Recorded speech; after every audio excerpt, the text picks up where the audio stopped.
Human rights is, geez, that's a good question. Human rights. Well, that's a tough one. Wow. Права человека. I don't even know how to give that a definition. I would probably have to do a little bit of homework or something. Any right that I think just as a normal, human, any... The rights that humans have? Oh, that's a very large debate. Menneskerettigheder kan betyde mange ting. Tú le puedes preguntar a 20 personas y te van a dar 20 diferentes opiniones. Non saprei, una domanda complicatissima. Guess we just take them for granted that they're there, but we don't even consider what they are.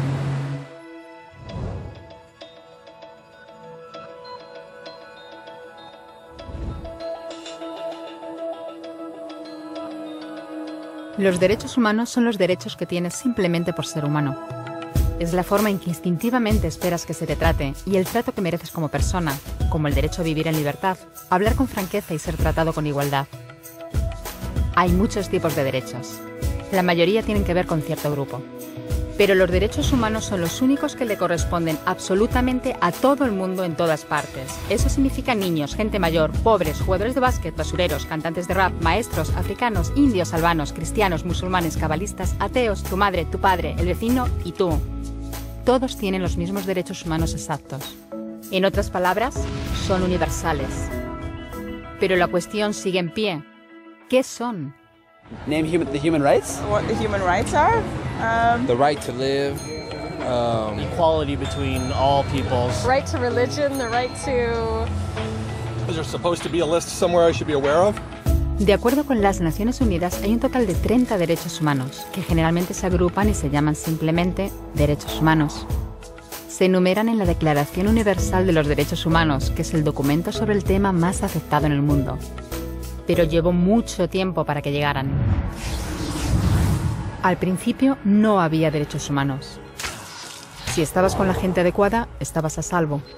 Si no, no lo estabas. Pero entonces Ciro el Grande decidió cambiar todo eso. Tras conquistar Babilonia, hizo algo completamente revolucionario. Anunció que todos los esclavos podían irse en libertad. También dijo que la gente era libre de elegir su religión, sin importar de qué grupo fueran parte. Documentaron sus palabras en una tablilla de arcilla, conocida como el cilindro de Ciro, y así sin más nacieron los derechos humanos.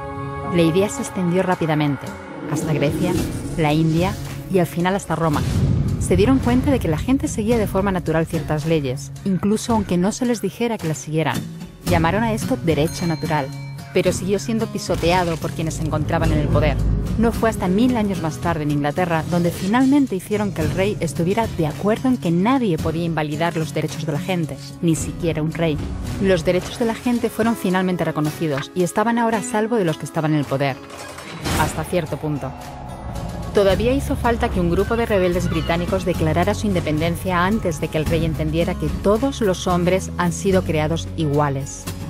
Es decir, no es que a él le gustara la idea, sino que no pudo pararles, y así nació América. Los franceses siguieron inmediatamente con su propia revolución por sus propios derechos. Su lista era más larga e insistían en que esos derechos no eran solo inventados, eran naturales.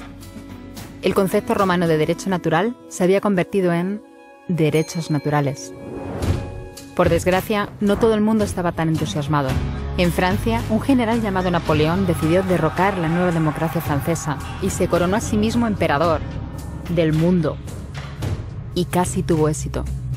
Pero los países de Europa unieron fuerzas y lo derrotaron. Y los derechos humanos eran una vez más un tema candente. Se redactaron acuerdos internacionales garantizando ampliamente muchos derechos por toda Europa, pero solo a través de Europa. El resto del mundo de alguna forma todavía no cualificaba. En vez de eso fueron invadidos, conquistados y consumidos por los enormes imperios europeos.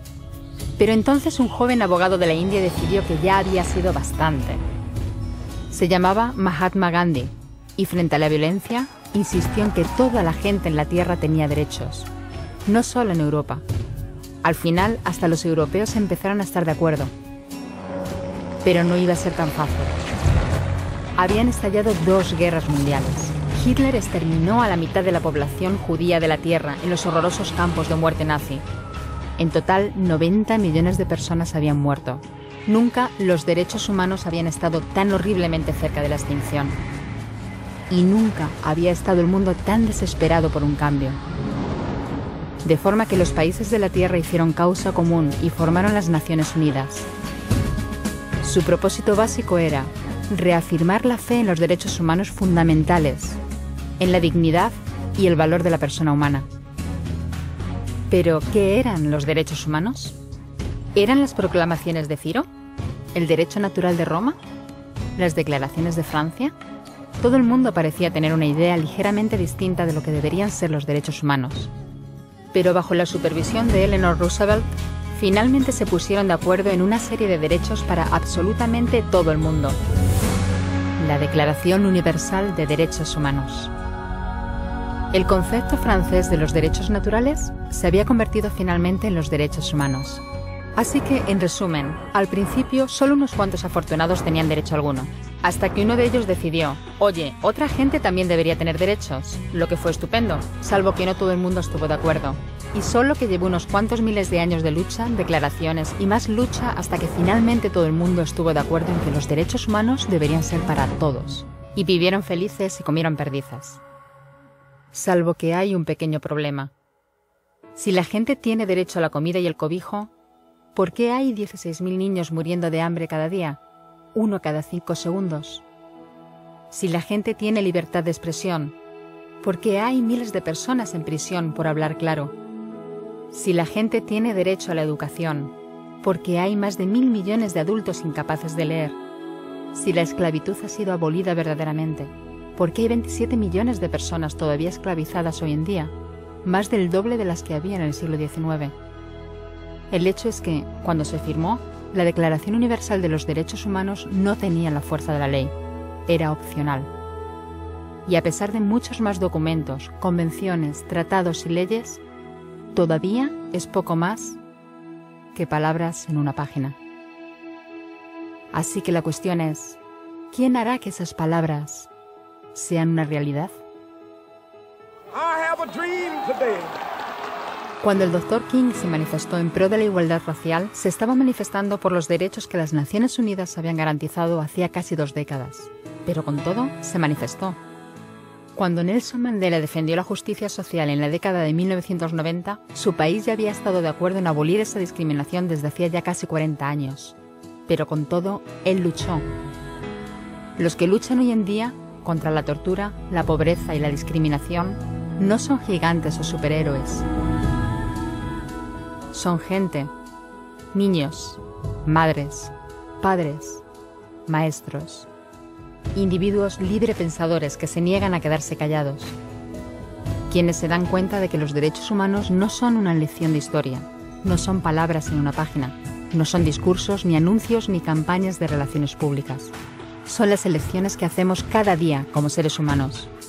Son la responsabilidad que todos compartimos, de respetarnos mutuamente, ayudarnos y proteger a los necesitados.